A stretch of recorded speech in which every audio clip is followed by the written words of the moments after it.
TV Harian Nasional adalah media yang mengangkat dan menyajikan perkembangan seputar politik dan hukum, ekonomi, pariwisata, pendidikan dan budaya, serta pertanian dan perkebunan. Pemegang polis yang mewakili 200 nasabah PT Asuransi Jiwa Kresna, Santi, mengaku kecewa dengan dikabulkannya permohonan PKPU perusahaan PT Asuransi Jiwa Kresna yang ditetapkan Majelis Hakim Pengadilan Niaga di Pengadilan Niaga Jakarta Pusat pada Jumat 18 Desember 2020. Santi mempertanyakan dasar putusan dikabulkannya permohonan PKPU. Santi mengatakan keputusan tersebut perlu dibuktikan cacat hukum atau tidak, mengingat satu-satunya yang dapat mengajukan PKPU sesuai undang-undang hanya OJK. Santi meminta OJK melakukan intervensi bila merasa tidak benar alasan dikabulkannya PKPU karena OJK gagal merespon dalam rentang waktu yang ditentukan undang-undang. Santi menambahkan dalam pertemuan terakhir, pihak perusahaan mengaku tidak menginginkan adanya permohonan PKPU. Karena itu ia meminta pihak perusahaan juga secara jelas menyatakan keberatannya kepada pengadilan untuk menerima keputusan PKPU. Hal ini karena berimbas pada berhentinya semua pembayaran yang dilakukan pihak perusahaan. Dan juga Bapak Beni Ulun. Saya mewakili banyak teman-teman saya juga ya Pak. Ini kami benar-benar seperti sebagaimana yang tadi sudah disampaikan oleh Bapak Alvin. Kami butuh informasi lebih lanjut mengenai mengapa PKPU ini bisa sampai dikabulkan. Karena kemarin juga sempat Pak Beni Ulun menyebutkan di dalam penjelasannya dengan meeting Zoom dengan nasabah, dikatakan yang digunakan adalah pasal 53 Undang-Undang Administrasi, di mana katanya OJK gagal menjawab atau merespon permohonan untuk melakukan PKPU ini dalam 10 hari. Ya, sedangkan kalau yang saya orang awam yang baca Pak, ada POJK-nya di situ. Dan POJK itu mestinya adalah undang-undang lex specialist yang lebih menjadi patokan di sini bahwa OJK memiliki waktu 30 hari untuk menolak atau menyetujui. Dan tidak ada satupun pasal di situ yang saya temukan mengatakan bahwa keabsenan OJK untuk menjawab itu dapat diinterpretasikan sebagai menyetujui.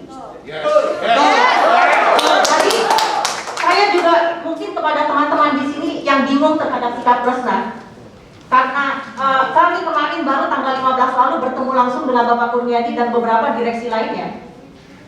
PT Asuransi Jiwa Kresna menyatakan dalam pertemuan itu dihadiri oleh saya dan beberapa pemegang polis, dikatakan bahwa AJK juga tidak menginginkan PKPU ini Pak. Yes.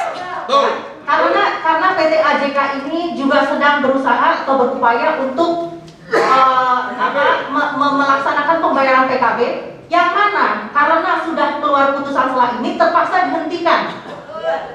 Ya, jadi oleh sebab itu, sebagaimana yang dikatakan oleh teman-teman sebelum saya, kami mohon supaya pengadilan ini benar-benar mempertimbangkan fakta-fakta ini dalam memeriksa pokok perkaranya dan memutuskan untuk menghentikan PKPU ini.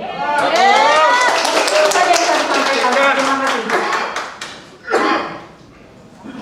Saya nanti Ibu lanjutkan Bu ya, nanti Ibu berhak bicara. Saya cuma mau menjelaskan tadi.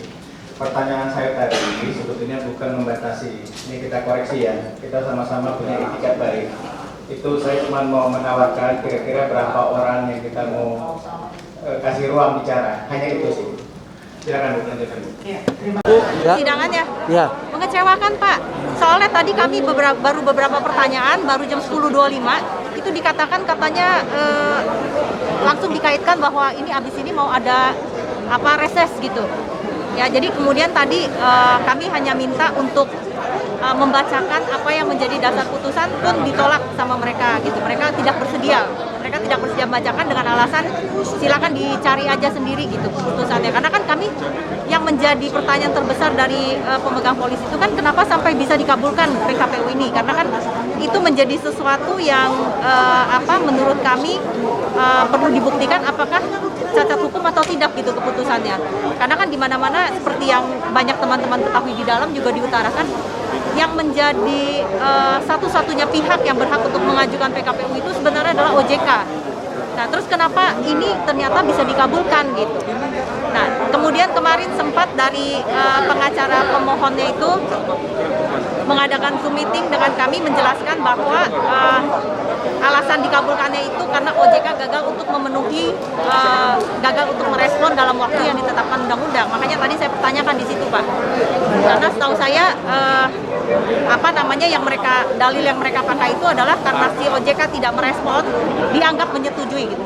Dianggap itu sudah sebagai sikap OJK untuk menyetujui permohonan kepada pengadilan gitu. Nah, jadi tadi kami minta dijelaskan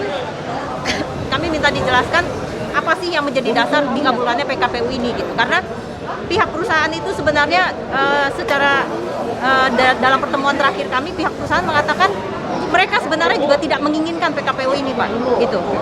Ya, artinya kalau itu terucap oleh direktur utamanya, maka kan kami merasa bahwa itu adalah yang sebenarnya, dan mereka menyayangkan bahwa OJK kali ini, mereka katakan 3 kali permohonan PKPU sudah berhasil mereka patahkan. Kali ini sayangnya OJK yang menyebabkan dikabulkannya PKPU ini, gitu. Pihak perusahaan juga tidak inginkan tapi karena terlanjur sudah dikabulkan, maka pihak perusahaan mengatakan mereka tidak bisa melanjutkan pembayaran atas perjanjian kesepakatan bersama yang sudah ditandatangani oleh sebagian nasabah. Gitu. Makanya jadi kami merasa ini perlu ada satu kejelasan, Pak, dan perlu ada satu sikap yang tegas dari OJK. Kalau memang OJK merasa tidak pernah menerima permohonan atau OJK merasa belum melampaui batas waktu untuk merespon, maka OJK yang harus mengintervensi supaya ini tidak diteruskan. Lagi pula kepada pihak perusahaan juga, kalau memang benar pihak perusahaan tidak menginginkan ini, maka harusnya pihak perusahaan juga secara jelas mengatakan kepada pengadilan keberatannya, gitu. Dan bukan sekedar melanjutkan PKPU ini menerima dengan yang mana itu akhirnya menghentikan semua pembayaran yang mereka lakukan. Itu, Pak. Thank you. Rapat pencocokan piutang akan digelar pada 12 Januari mendatang.